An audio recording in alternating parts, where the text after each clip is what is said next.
Bruno Retailleau, on va l'écouter, qui va prendre la parole depuis Rennes. Avec les élus, il y ait vraiment un dialogue qui soit franc. Et ma collègue voilà, Françoise Gatel, monsieur le préfet qui vient tout juste d'être nommé, on sort d'une réunion qui était importante avec des élus, qui étaient de partis politiques, qui avaient des parcours partisans qui étaient très très différents. Et devant l'adversité, parce que quand je parle de guerre, de combat, dans des termes très martiaux, parce que je le pense, quand je dis qu'avec les narco-racailles, avec le narco-banditisme, on a un énorme défi à relever, ce que je constate, c'est quand on en parle avec les élus, quelles que soient en réalité leurs étiquettes, comme c'était le cas dans cette salle, je sens qu'on doit pouvoir, y compris au Sénat et à l'Assemblée nationale, ce sera nécessaire, voter des textes, même si on n'a pas de majorité à l'Assemblée nationale. Et ça, je pense que c'est une condition très importante. Très rapidement, pour reformuler la raison pour laquelle je suis venu. Au moment où on se parle, un enfant de 5 ans est entre la vie et la mort. Il a reçu 2 balles dans la tête. Cette nuit, j'ai été alerté avec d'autres événements sur fond de narcotrafic qui se sont déroulés à Poitiers. Il n'y a pas de semaine, presque de journée, sans que me parviennent des éléments extrêmement graves et extrêmement inquiétants sur le narcobanditisme. Ce que je veux dire aujourd'hui, c'est que cet enfant qui a été touché par ces tirs, ce que je veux dire, c'est que ce qui s'est passé à Poitiers, c'est ici, c'est dans la France de l'Ouest. C'est pas en Amérique du Sud. Cette France de l'Ouest, que je connais bien puisque j'en viens, qui avait une tradition de tranquillité, qui a perdu cette tranquillité. Aujourd'hui, les narcotrafiquants sont partout, en milieu urbain, mais aussi, je viens de le voir, en milieu rural. Ils n'ont plus de limites. Et on est à un point de bascule. Vraiment.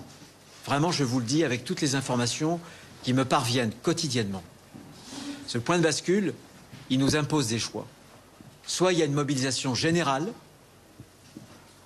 pour ce grand combat qui prendra des années, mais on le gagnera. On le gagnera.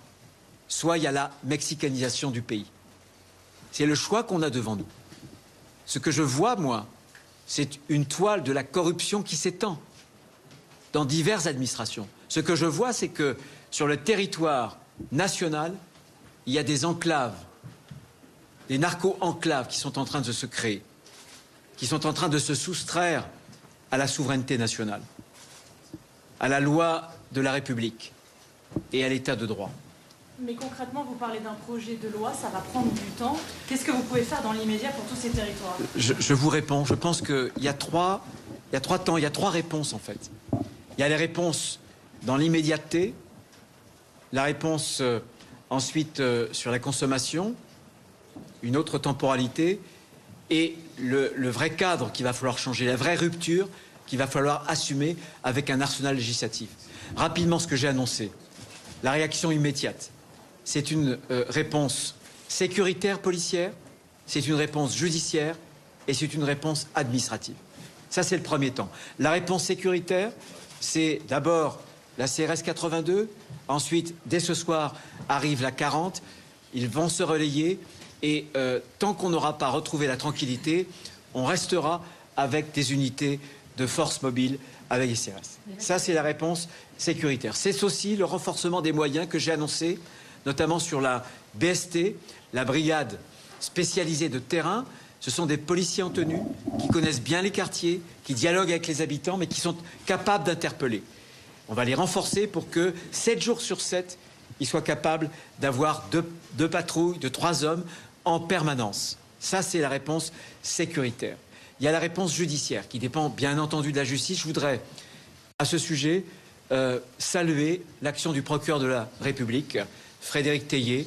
Il a eu des propos très forts. Il a désigné comme sa priorité la lutte contre le narcotrafic. C'est rassurant parce que le ministère de l'Intérieur, comme le ministère de la Justice, doivent être au coude à coude. Ce que nous ferons, puisque c'est le ministère de l'Intérieur qui fournit les moyens des enquêteurs, les moyens de l'investigation.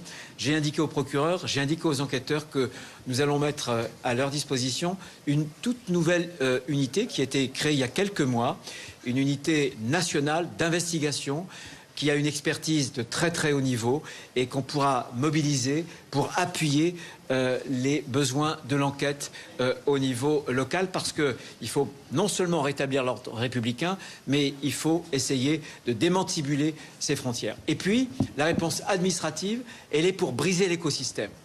Le briser dans toutes ses dimensions, donc sous l'autorité du préfet, dans différents cercles, enceintes qui existent, mais j'ai demandé à ce qu'on mobilise tous les services de l'État, douaniers, fisc, police du séjour, etc., etc., inspection du travail, pour que, là encore, on arrive à briser un écosystème économique, taper au portefeuille. Je le dis souvent, Al Capone n'est pas tombé pour une affaire de narcotrafic, de narcostupéfiants. Il est tombé sur une enquête fiscale. Ça, c'est le premier temps de la réponse. Mais le renfort sécuritaire, il est pour elle. Qu'est-ce que vous allez faire à Poitiers, à Grenoble, quand ça va éclater? Vous n'allez pas pouvoir envoyer des renforts? Non, non, c'est pour ça qu'il faut d'autres réponses. Vous avez totalement raison. Il y a la réponse qui vise les consommateurs.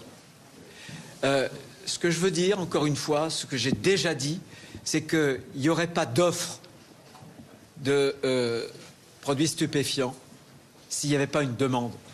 Et il faut qu'on arrête avec la culture de la banalisation. Cette culture qui considère que fumer un joint, prendre un rail de coke, c'est du récréatif. Non, c'est pas du récréatif. Parce que le joint, le rail de coke, il a le goût des larmes, il a le goût du sang. Et qu'au bout de la chaîne, il y a des narcotrafiquants. Ceux qui ont mis 2 balles dans la tête d'un enfant de 5 ans. Ceux qui, il y a quelques semaines, ont brûlé vif un adolescent de 15 ans sur Marseille, etc., etc. Les réseaux de proxémitisme. C'est ça la réalité. Nous allons faire une campagne qui n'a jamais été faite, puisqu'on a des campagnes de communication, je pense en matière de sécurité routière. Eh bien, il faut le faire pour mettre les consommateurs devant leurs responsabilités. Voilà. Quand on fume, quand on prend de la coke, etc., on participe à un système, à toute une chaîne qui sème la mort partout en France. Elle dira quoi, cette campagne de communication? Elle rappellera les amendes? Elle sera beaucoup plus cash que ça. Beaucoup plus. Et le troisième temps de la réponse, il est fondamental. Il nous faut un arsenal nouveau. Il nous faut un arsenal législatif. Il nous faut un nouveau texte de loi. Et ce que je veux, moi, c'est que cette bataille, cette guerre qu'on engage, ce soit l'équivalent de celle qu'on a engagée il y a une dizaine d'années contre le terrorisme. À l'époque, la France s'est fait surprendre. À l'époque, on avait des difficultés, un manque de coordination entre nos services de renseignement. À l'époque, on manquait d'outils législatifs, etc. Eh bien là, il faut forger un nouvel arsenal qui va d'abord frapper au portefeuille ces réseaux, avec le blanchiment, avec des saisies administratives, etc., etc., des enquêtes de patrimoine, mais beaucoup plus largement, un domaine qui concernera mon collègue, le garde des Sceaux, bien sûr, une nouvelle organisation pour une meilleure réponse aussi judiciaire, mais il nous faut cet arsenal. Des techniques de renseignement qui nous permettront d'intercepter des conversations sur une échelle beaucoup plus importante que celle qu'on peut pratiquer aujourd'hui. Et ça, c'est un changement de cadre. Ça, c'est une rupture. Si on ne fait pas cette rupture, j'aurais beau mettre des policiers, des CRS, on aurait beau renforcer l'investigation, on n'arrivera à rien. C'est un changement total de cadre législatif. C'est un combat qu'on commence, qui prendra des années. Je ne suis pas venu ici à Rennes pour dire que seul le ministre de l'Intérieur pouvait tout régler en quelques instants. Ça prendra des années. Et ce combat, on va les gagner. Et ce que je veux dire aux narcotrafiquants, c'est qu'on va les retrouver. On les débusquera. Nos enquêteurs sont exceptionnels. Je veux les saluer. Et on retrouvera, on ne laissera aucun crime impuni. On trouvera ceux et celles qui les ont commis et on les punira, bien entendu. Le plus vite possible, je pense qu'on peut trouver une niche.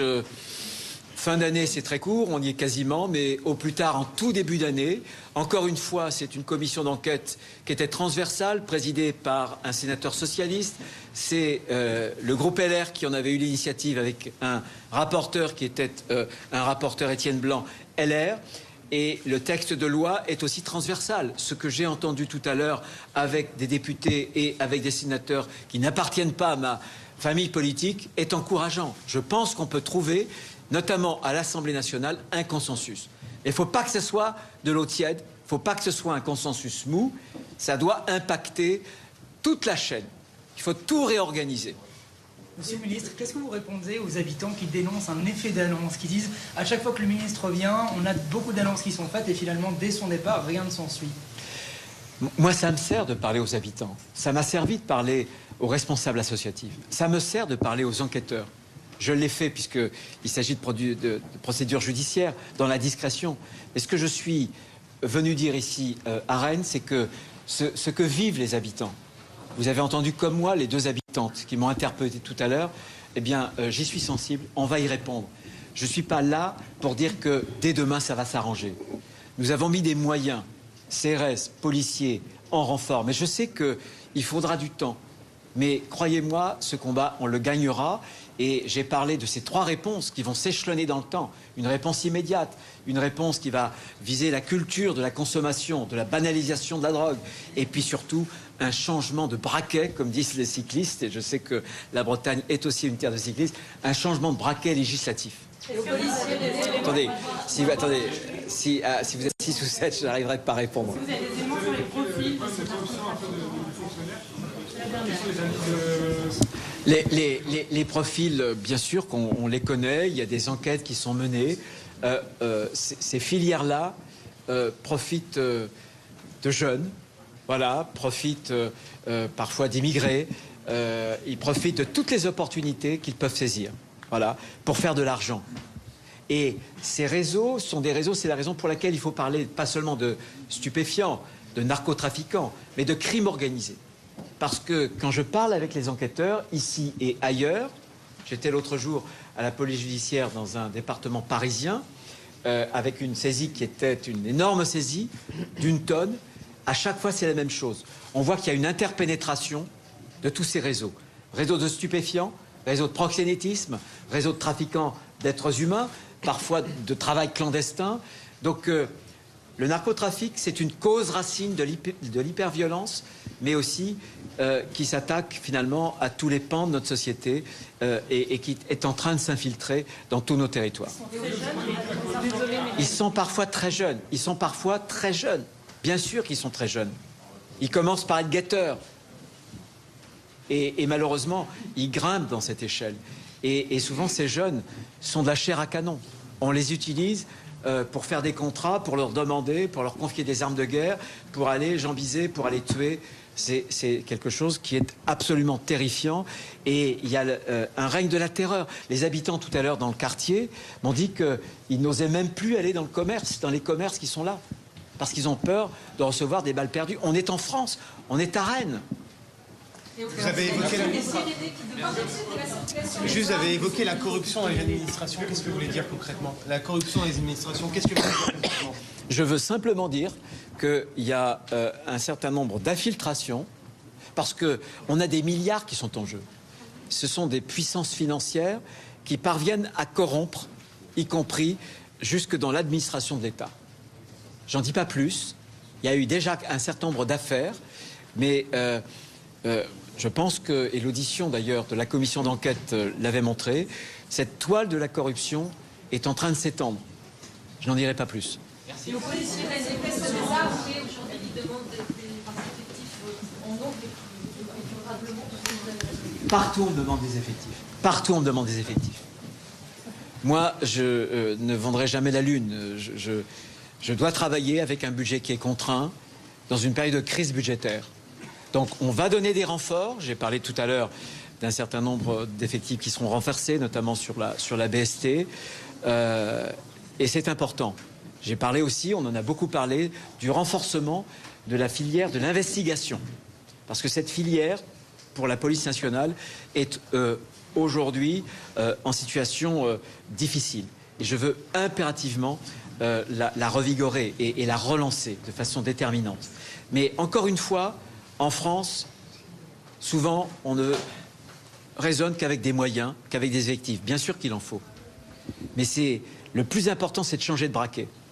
c'est de donner justement à nos enquêteurs des techniques de renseignement qui vont permettre de capter les communications, de décrypter, etc.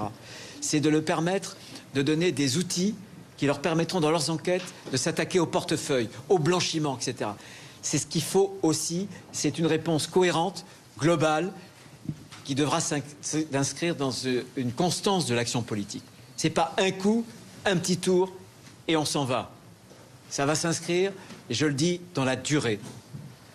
Voilà. Très rapidement, Monsieur le Ministre, comment est-ce qu'aujourd'hui vous expliquez, d'un point de vue étatique, la présence d'autant d'armes à Rennes? Vous parliez de l'enfant qui s'était tué, comment on l'explique? Mais parce que c'est exactement ce que j'indiquais tout à l'heure. C'est que ces réseaux-là sont des réseaux transversaux. Et à chaque fois qu'on a des saisies, je l'ai vu hier dans un commissariat de province, à Chessy-sur-Marne, où on m'a montré une saisie et on m'a montré aussi des photos d'armes. Et dans ces armes, il y avait des armes de guerre. C'est pour ça que, croyez-moi, quand les policiers, les CRS ou les gendarmes sont sur le terrain, ben, moi, je leur donne un grand coup de chapeau. Parce que quand on a en face de soi des individus qui utilisent des armes de guerre, c'est très, très dangereux. Et je voudrais simplement dire aussi un message à celles et à ceux qui veulent parfois déconsidérer les forces de l'ordre, les policiers et les gendarmes. Il ferait bien, justement, de savoir ce qu'ils risquent. Ils risquent leur vie pour nous protéger, nous, contre des trafiquants, contre des gens qui s'engraissent et qui s'engraissent, malheureusement, dans le malheur des autres, des plus faibles. Merci.